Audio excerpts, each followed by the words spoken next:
ôi pagod sungin daw inlam kan chalyaw sardu kachyani ngay chun pa pa sisu vai lam akan pe pet lai chan na cha alvari tang lei vai lam ta pudin mo kham pu sisu sham na pun kip tori kan cha anun ape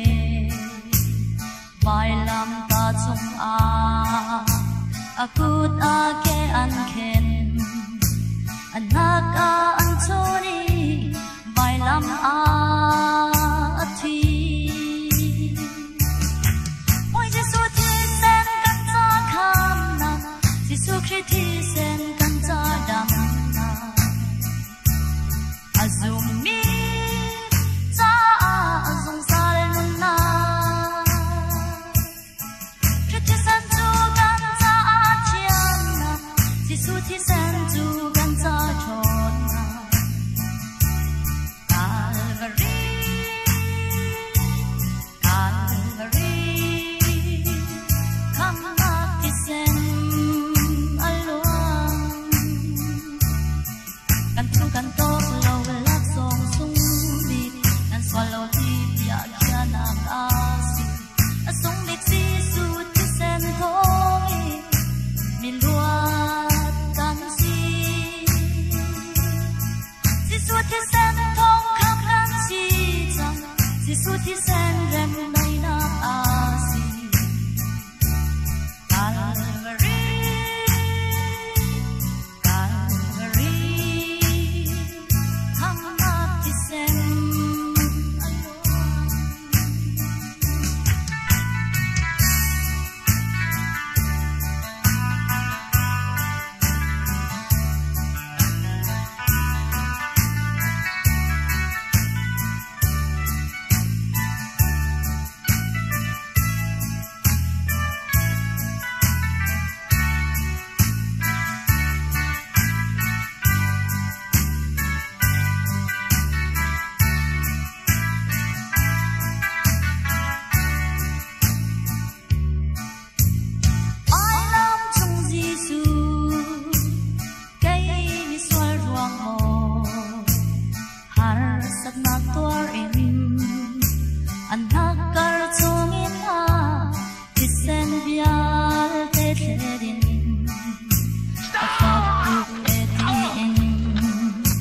van boy pha mi thi he mi swal lang le cây rua nung pe kin a thi oi jesu thi sen kan cha kham na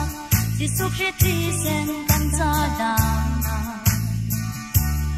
azum mi cha azung zal na